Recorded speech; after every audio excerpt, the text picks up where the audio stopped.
आइए आज की वीडियो में हम लोग पढ़ने वाले हैं रखता है, रखती हैं, रखता हूँ, रखते हैं का इंग्लिश में कैसे अनुवाद बनाया जाता है। तो सबसे पहले कुछ इम्पोर्टेंट बात को लिखा गया है, इसको आप कॉपी में नोट कर लीजिए। देखिए, रखता है, रखती है, रखता हूँ, रखते हैं का अनुवाद बनाना है। इसको बनाने के लिए क्या करना पड़ेगा? सबसे पहले पहचान जरूरी है। कैसे पहचानेंगे? ठीक है, तो आइए देखिए यहाँ पे, यदि किसी हिंदी वाक्य के अंत में रखता है, रखती है, रखता हूँ, रखते हैं लगा हो तो उसको इंग्लिश में अनुवाद करने के लिए क्या करते हैं? हैव या हैज की मदद लेते हैं। ठीक है, हैव या हैज का मदद लेते हैं। हैव या हैज की मदद से बनाया जाता है। ठीक है, वैसे वाक्य का इंग्लिश में अनुवाद करने के लिए, यानी ऐसे वाक्य का इंग्लिश में अनुवाद करने के लिए सबसे पहले क्या करते हैं? सब्जेक्ट को लिखते हैं, उसके बाद में सब्जेक्ट के अनुसार हैव या हैज को लगाते हैं, उसके बाद में जो बच जाता है ऑब्जेक्ट उसको लगाते हैं। ठीक है, देखिए यहाँ पे मान लीजिए ऐसे लिखा हुआ है, राम घोड़ा रखता है, घोड़ा रखता है। ठीक है, इसको बनाना होगा। देखिए, किसी वाक्य के अंत में क्या लगा होना चाहिए? रखता है, रखती है। वहीं यहाँ पे लिखा गया है, यदि किसी हिंदी वाक्य के अंत में, यह हिंदी वाक्य हो गया, इसके अंत में यदि रखता है, रखती है, रखते हैं, रखता हूँ ऐसा लगा होता है तो उसका इंग्लिश में अनुवाद करने के लिए किसका मदद लेते हैं? हैव के या हैज का मदद लेते हैं। ठीक है, और उसके बाद में जो बच गया उसको लगा देते हैं।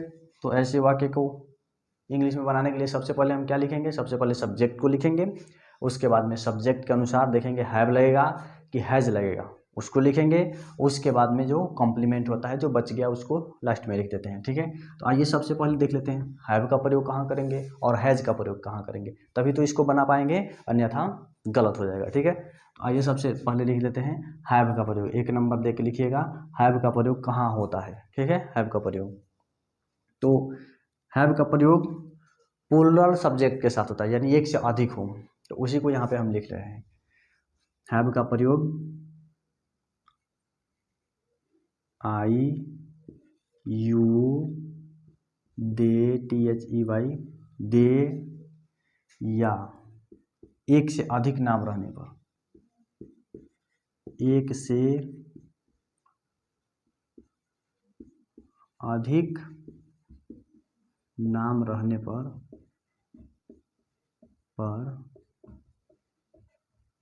हैव का प्रयोग करते हैं।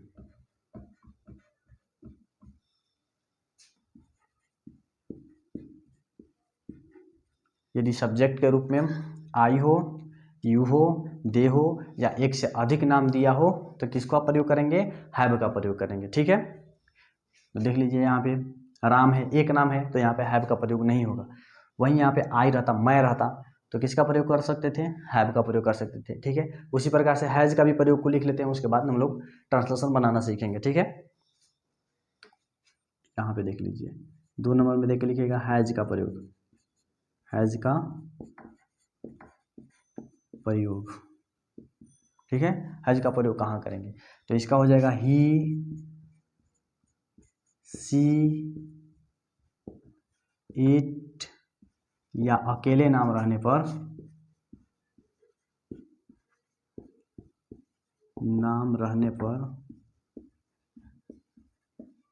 हैज का प्रयोग करते हैं।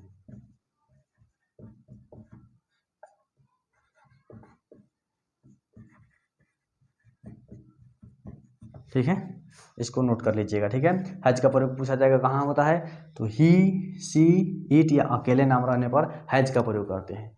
या फिर ऐसे भी आप कह सकते हैं, सिंगुलर सब्जेक्ट रहने पर, इसको सिंगुलर बोला जाता है, यानी एक का बोध हो। जब कभी भी एक संख्या का बोध होता है, एक सब्जेक्ट का बोध होता है, तो क्या करते हैं? हैज का प्रयोग लगाते हैं। और प्लूरल माने बहुत सारे, एक से अधिक का बोध होता है, तो क्या करते हैं? हैज का प्रयोग करते हैं, हैव का प्रयोग करते हैं। ठीक है, तो इसको नोट कर लीजिएगा, आई यू दे या एक से अधिक नाम रहने पर, राम और श्याम, सीता और गीता, ये एक से अधिक नाम हो गया। ठीक है, एक से अधिक कितना भी नाम हो सकता है, ऐसा रहेगा तो क्या करेंगे? हैव लगाएंगे। और एक नाम रहेगा या ही, सी, इट सब्जेक्ट के रूप में रहेगा तो क्या करेंगे? हैज लगाएंगे। ऐसे समझ में नहीं आया होगा तो एग्जाम्पल के द्वारा जब ट्रांसलेशन को बनाएंगे उसमें आपको क्लियर समझ में आ जाएगा। ठीक है, तो देखिए यहाँ पे इसी को पहले बना लेते हैं। ठीक है, राम घोड़ा रखता है। ठीक है, राम घोड़ा रखता है, लास्ट में क्या है, रखता है। तो सबसे पहले क्या करते हैं, सब्जेक्ट को लिखते हैं। ठीक है, सबसे पहले क्या करते हैं, सब्जेक्ट को लिखते हैं। इसका स्ट्रक्चर भी होता है, स्ट्रक्चर लिख लीजिएगा।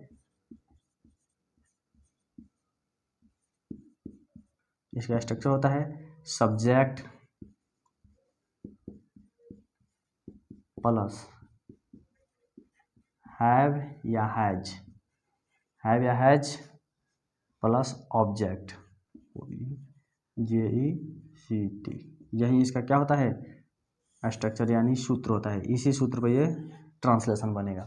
तो राम घोड़ा रखता है, राम का स्पेलिंग क्या हो जाएगा, राम होगा, RAM। ठीक है, अब सब्जेक्ट के अनुसार हमें लगाना है, हैव लगेगा कि हैज लगेगा, यही देखना है। तो देखिए यहाँ सब्जेक्ट क्या है, राम है। अब राम के साथ में देखना है कि हम लोग हैव लगाएं या फिर हैज लगाएं, ये हम लोग को देखना है। तो यहाँ पे आप देखिए, यदि एक नाम होगा, ही रहेगा तो भी हैज लगाएंगे, सी रहेगा तो भी हैज लगाएंगे, इट रहेगा तो भी हैज लगाएंगे, या अकेले नाम रहेगा तो भी क्या लगाएंगे, हैज लगाएंगे। और राम अकेला ही नाम दिया गया है, यहाँ पे राम अकेला नाम है, तो यहाँ पे क्या लगाएंगे, हैज लगाएंगे। तो यहाँ पे क्या लगा सकते हैं, हैज, हैज हो गया। उसके बाद में ऑब्जेक्ट इसमें क्या दिया है, घोड़ा, यानी राम घोड़ा रखता है, तो ऑब्जेक्ट हो गया घोड़ा। घोड़ा का होता है HORSE। तो इस तरह से ये ट्रांसलेशन बन गया। ऐसे ही आपको आगे बहुत सारे ट्रांसलेशन मिलेंगे। राम घोड़ा रखता है, वह घड़ी रखता है, मैं कार रखता हूँ। इसी प्रकार से आपको यदि ट्रांसलेशन दिया जाएगा तो ऐसे ही बनाना है आपको। तो इसको नोट कर लीजिए, उसके बाद मिटाकर कुछ एग्जाम्पल को हम लोग देखेंगे।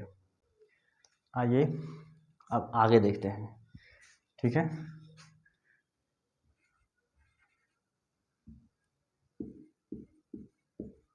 रखता है,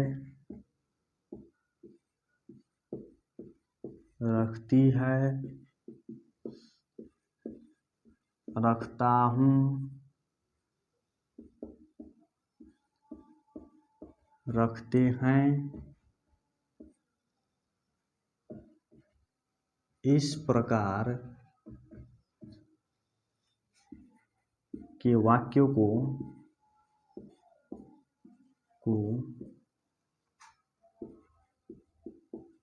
कुछ और तरीके से लिखा जा सकता है।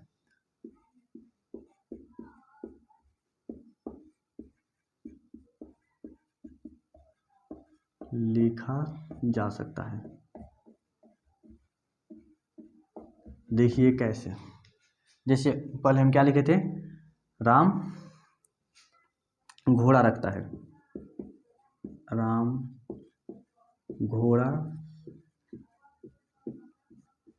रखता है, एक तरीका तो ये हो गया।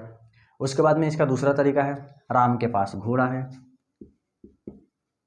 राम के पास घोड़ा है,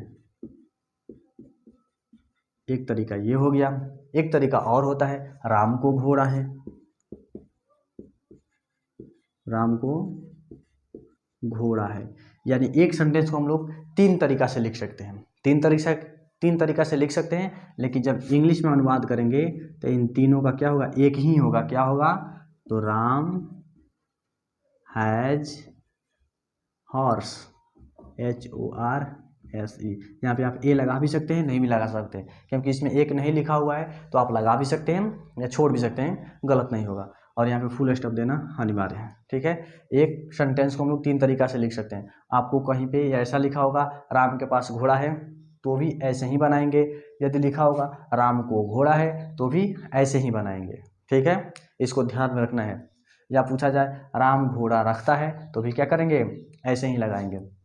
इसमें रखता है क्या, के पास है, को इसका स्पेलिंग नहीं लिखा जाता है, हैव लगाते हैं, उसी से काम चल जाता है। हैव या हैज लगाते हैं, उसी से काम चल जाता है। ठीक है, उसी प्रकार से यहाँ पे बनाइए, मैं घड़ी रखता हूँ, मैं घड़ी रखता हूँ। इसका क्या हो जाएगा, मैं का क्या होता है, आई हो गया। आई के साथ में देखना है, हैव लगेगा या हैज लगेगा। ठीक है, तो पीछे लिखवाए थे तो आपको याद हो गया होगा। आई के साथ में हैव लगता है, HAVE, हैव, आई हैव। और घड़ी का क्या होता है, वॉच, WATCH। हो गया। आई हैव वॉच, यहाँ पे ए लगाइए या नहीं लगाइए सही हो जाएगा, क्योंकि इसमें एक नहीं लिखा हुआ है, तो एक घड़ी का बोध हो रहा है इसमें, तो आप यहाँ पे ए भी लगा सकते हैं, छोड़ भी देंगे तो भी कोई दिक्कत नहीं है। अब आप कहिएगा रखता हूँ का स्पेलिंग क्या होता है, ठीक है, आपके दिमाग में आ रहा होगा रखता हूँ का स्पेलिंग क्या होता है, तो इसका स्पेलिंग कुछ नहीं होता है, हैव लगाते हैं, इसी से इसका काम चल जाता है, ठीक है। उसी प्रकार से यदि होता मैं, चाहे यहाँ पे लिखा होता मेरे पास घड़ी है, दोनों कहने का मतलब एक ही है, मैं घड़ी रखता हूँ या मेरे पास घड़ी है, दोनों का तरीका एक ही हुआ। कहूँ मेरे पास घड़ी है तो मेरे पास ही है, मैं घड़ी रखता हूँ तो घड़ी भी मेरे पास है, इसीलिए इसका भी ऐसे ही बनेगा। कैसे बनेगा, I have, HAVE, I have a watch, WATCH, हो गया, मेरे पास घड़ी है। अब कहिएगा मेरे का स्पेलिंग तो माई होता है, तो आप माई क्यों नहीं लिखे, तो आपकी जानकारी के लिए बता दूं, यदि मेरे शुरू में होता है तो आई लगता है, माई, आई का 3 रूप होता है, आई, माई और मी। यदि मेरे शुरू में लगा होगा तो आई लगाएंगे, मैं रहेगा तो भी आई लगाएंगे, शुरू में मेरे रहेगा तो भी आई लगाएंगे, ठीक है। यदि मेरे बीच में दिया होगा, बीच में, तो माई लगाते हैं। यदि बीच में कहीं मिल गया, जैसे यह मेरा किताब है, मेरा बीच में आ रहा है, तो वहाँ पे मेरा के जगह पर क्या लगाएंगे, माई लगाएंगे। यदि वो मेरा लास्ट में मिल गया तो क्या करेंगे, मी लगाएंगे, ठीक है। तो इसको भी ध्यान में रखिएगा। अब इसको एक और तरीका से लिखा जा सकता है, मुझे, मुझे घड़ी है, घड़ी है, मुझे घड़ी है, यानी मेरे पास ही घड़ी है, कहने का क्या अर्थ हुआ, मेरे पास ही घड़ी है। तो इसको कैसे लिखेंगे, I have, HAV, I have a watch, WATCH, ठीक है। तो 3 तरीका से हम लोग एक ही ट्रांसलेशन को 3 तरीका से लिख सकते हैं, लेकिन इंग्लिश में उसका अनुवाद एक ही तरीका से होगा, तो इसको ध्यान में रखना है, ठीक है। तो ये इसको मिटा देते हैं और कुछ आपको देते हैं बनाने के लिए।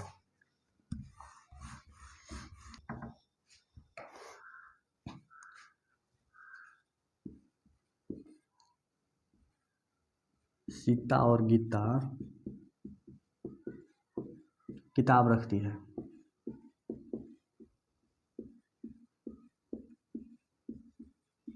ठीक है, सीता और गीता किताब रखती है। इसका ट्रांसलेशन आप लोग बनाकर कमेंट में बताइए, ठीक है। यदि नहीं बनेगा तो आगे देखिएगा। आशा तो करता हूँ आपको समझ में आ गया होगा और आप बना भी पाएंगे इसको। तो देखिए कैसे बनाएंगे, सीता और गीता, तो सबसे पहले लिखेंगे सीता, हो गया। उसके बाद में और है तो एंड लगा देंगे, 2 सब्जेक्ट दिया गया है इसमें, गीता, गीता का क्या होगा, GITA, गीता हो जाएगा। उसके बाद में सीता और गीता किताब रखती है, तो रखती है जैसे मिलेगा तो क्या लगाना है हम लोग को, हैव या हैज लगाना है। तो देखेंगे इसमें हैव लगेगा कि हैज लगेगा, तो आपको बताएं हैं यदि एक से अधिक नाम रहता है तो क्या लगाते हैं, हैव लगाते हैं, तो इसमें हैव लग जाएगा, HAVE। और किताब क्या रखती है, किताब, यानी ऑब्जेक्ट इसमें क्या है, किताब, तो किताब का क्या होता है, बुक होता है, तो यहाँ पे लगा देंगे BOOK, बन के रेडी हो गया। फुल स्टॉप यहाँ पे दे दीजिएगा, इसको ध्यान में रखना है, फुल स्टॉप यदि आप छोड़ते हैं तो गलत हो सकता है ट्रांसलेशन, ठीक है। इसी को और तरीका से लिख सकते हैं, सीता और गीता को किताब है,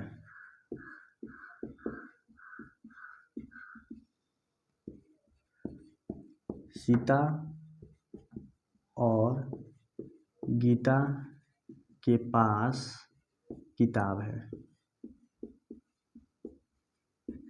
ठीक है। 3 तरीका से लिख सकते हैं, लेकिन जब इंग्लिश में इसका अनुवाद करेंगे तो क्या होगा, यही ट्रांसलेशन इसका भी हो जाएगा, ठीक है। इंग्लिश में नहीं बदलता है, हिंदी में आप 3 तरीका से इसको लिख सकते हैं, लेकिन इंग्लिश में जब बनाएंगे तो एक ही तरीका है, तीनों में क्या लगेगा, हैव या हैज लगेगा। सब्जेक्ट के अनुसार से हमको देख लेना है कहाँ पे हैव लगाएंगे और कहाँ पे हैज लगाएंगे, ठीक है। इसको बनाइए, तुम्हारे पास एक घर है, ठीक है, तुम्हारे पास एक घर है, तुम्हारे का क्या होता है, योर होता है, लेकिन शुरू में तुम्हारा लिखा हुआ होगा तो यू लगाएंगे, ठीक है। इसको भी ध्यान में रखना है, YOU, ठीक है। जैसे माई वाला बताए हैं उसी प्रकार से यू का भी 3 गो रूप होता है, ठीक है। शुरू में होगा तो यू लगेगा, बीच में होगा तो योर लगेगा, और लास्ट में होगा तो भी यू लगेगा। ठीक है, इसका भी 3 रूप होता है, यू, योर, यू। ठीक है, ग्रामर जब पढ़ाएंगे ना उसमें आपको अच्छा से डिटेल से बताया जाएगा। ठीक है, तो आप हमारे चैनल को सब्सक्राइब कर लीजिए।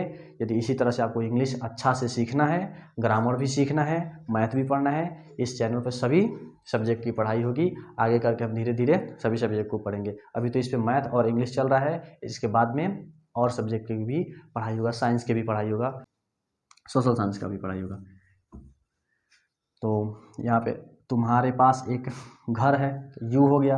अब यू के साथ में देखेंगे हैव लगाएं या हैज लगाएं, तो आपको अच्छा से मालूम होगा यू के साथ में हैव लगता है, HAVE अभी लिखवाए हैं। और एक का हो जाएगा ए, घर का क्या होता है हाउस, HOUSE।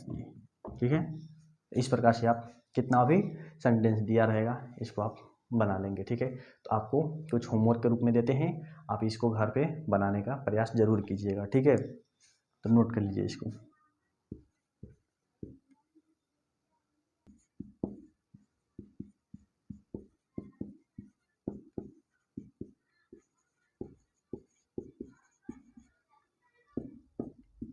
तो इसको बनाने का प्रयास कीजिएगा।